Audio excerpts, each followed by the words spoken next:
What's up everyone, I'm John and welcome to yet another Tasty Squad review. Today I'll be looking at Final Fantasy 15. So let's get started.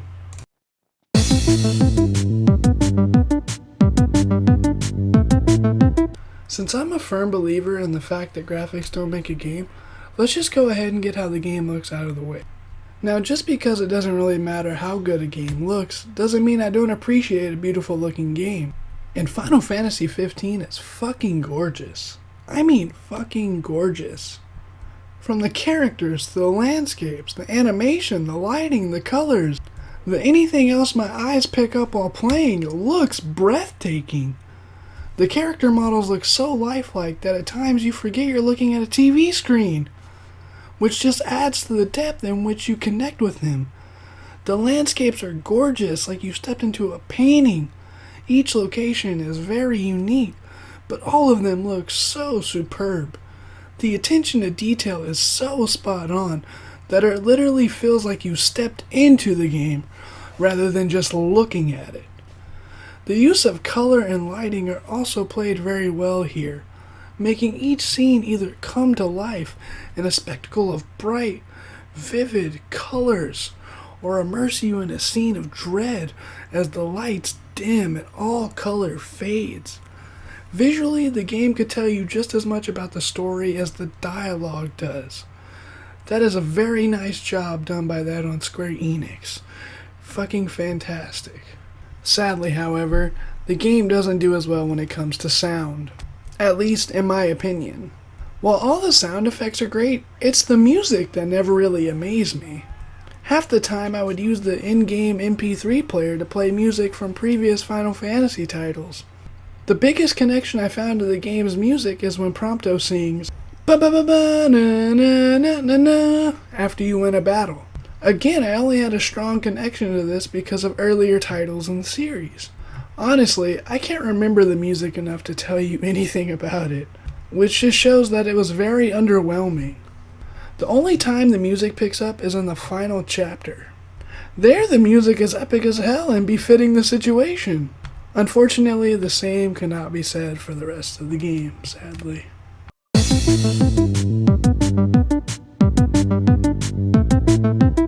The story does the most important job any story should do, and that's make you care about the characters. Each character, however big or small a role they played in the overall plot, had distinct personalities. I genuinely cared or hated the characters that I was supposed to. It made me glad to see Noctis and his friends succeed, and I was greatly upset when something bad happened to him. However, with that being said, the overall plot isn't amazing. It's not bad by any means. It just felt lacking at times, especially there towards the end. You could just tell it got rushed.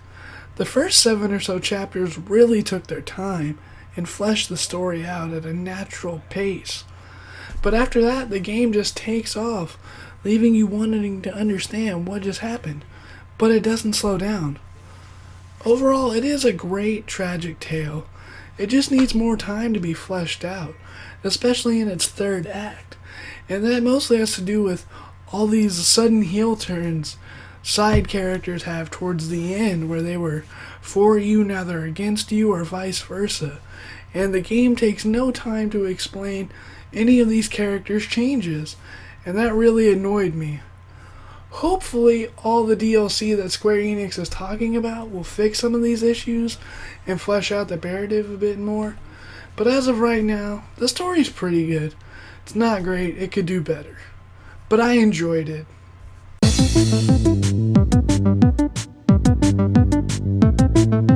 Now let's get to gameplay, shall we? And let's start off with the biggest one first, combat.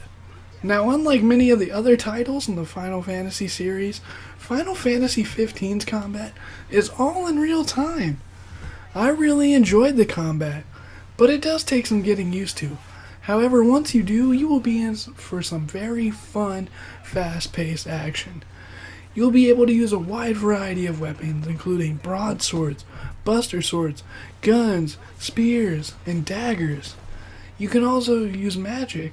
After all, it wouldn't be a Final Fantasy game without magic. or an RPG for that matter. You can craft spells out of either fire, ice, or lightning, and if you desire, you can add a catalyst to the spell you craft, giving it a unique perk like a XP boost for the caster, or multicast spells like dual cast fire or quad cast lightning, so on and so forth. Then there are the Royal Arms, which only Noctis can use. There's 13 in total that can be found spread throughout the entire game. Each weapon boosts your stats amazingly high, or you do insane amounts of damage. Sounds pretty awesome, right? However, the downside, or not downside, more like balancing to the badassery that the Royal Arms are, is that using them will drain your health rapidly. Since each enemy you counter has different resistances, you'll want to use a different combination of weapon types, magics, and Royal Arms at all times.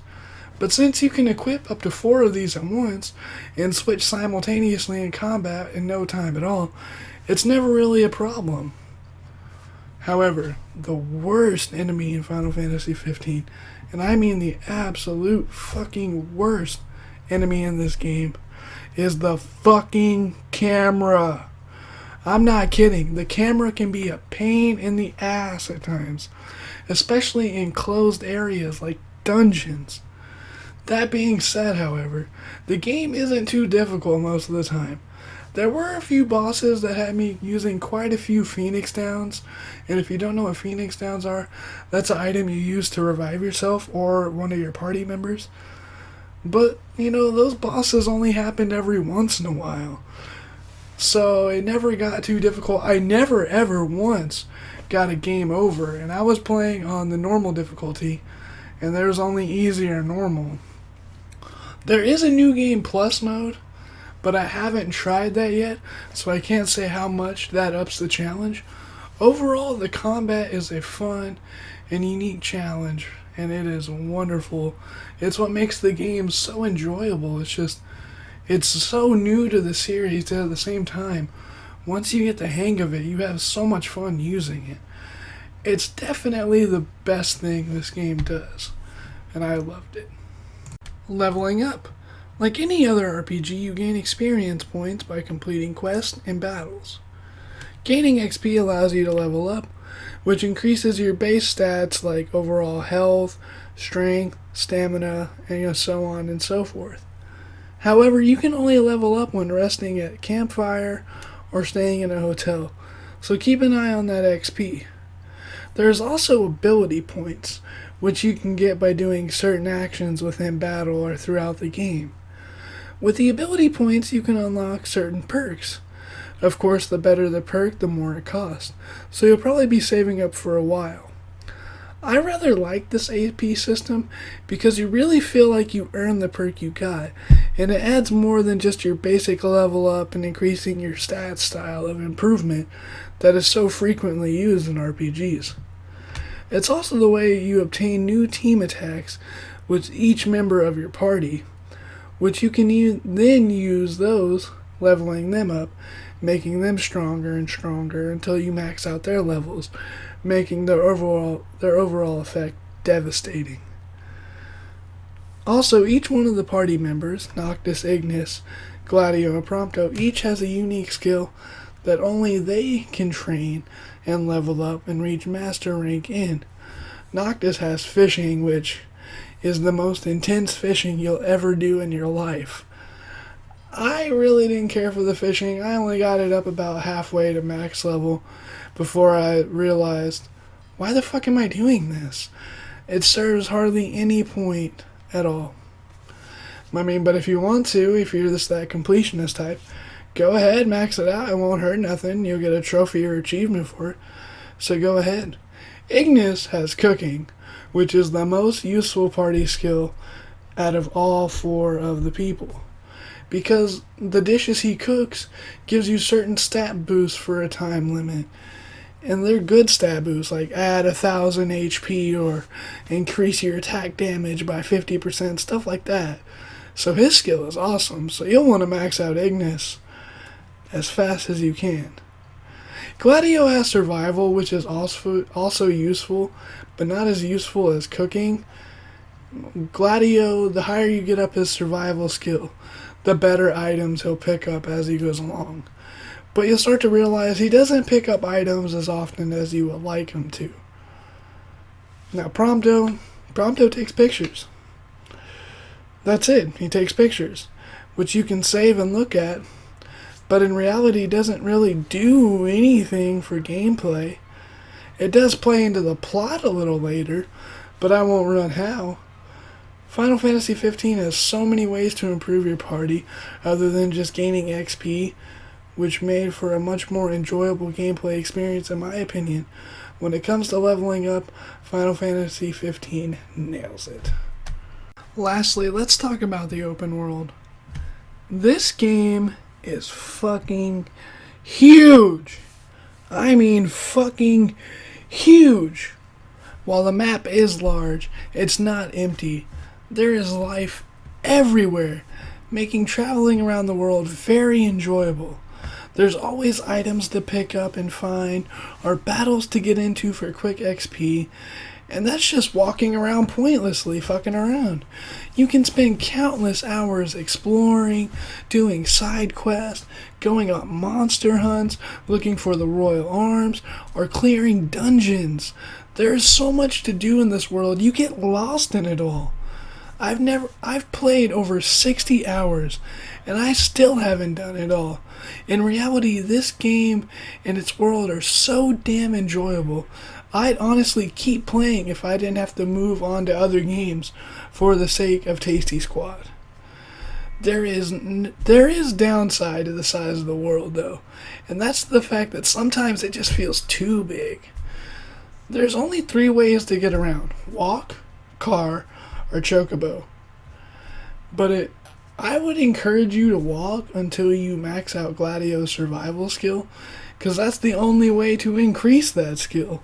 And you'll want that skill up pretty high, because the higher the skill, the better items Gladio will pick up. The car, you can only drive on the roads with it.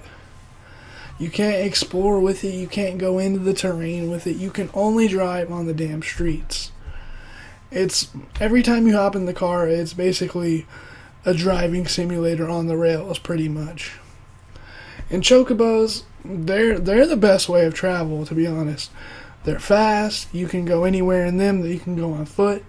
However, I found myself not using a chocobo very often because of how long it takes to level up Gladio's survival skill. It takes almost the whole I didn't even max it out. I was almost there. I had a good hour or 2 left of just straight walking around to do it. But, for that one tiny flaw, the open world aspect of this game shines so bright. There's one dark spot, and it's still amazing. That's really the only issue I had with the open world aspect of the game. Everything else, it does right, and it does very right, and it made for such an enjoyable gameplay experience.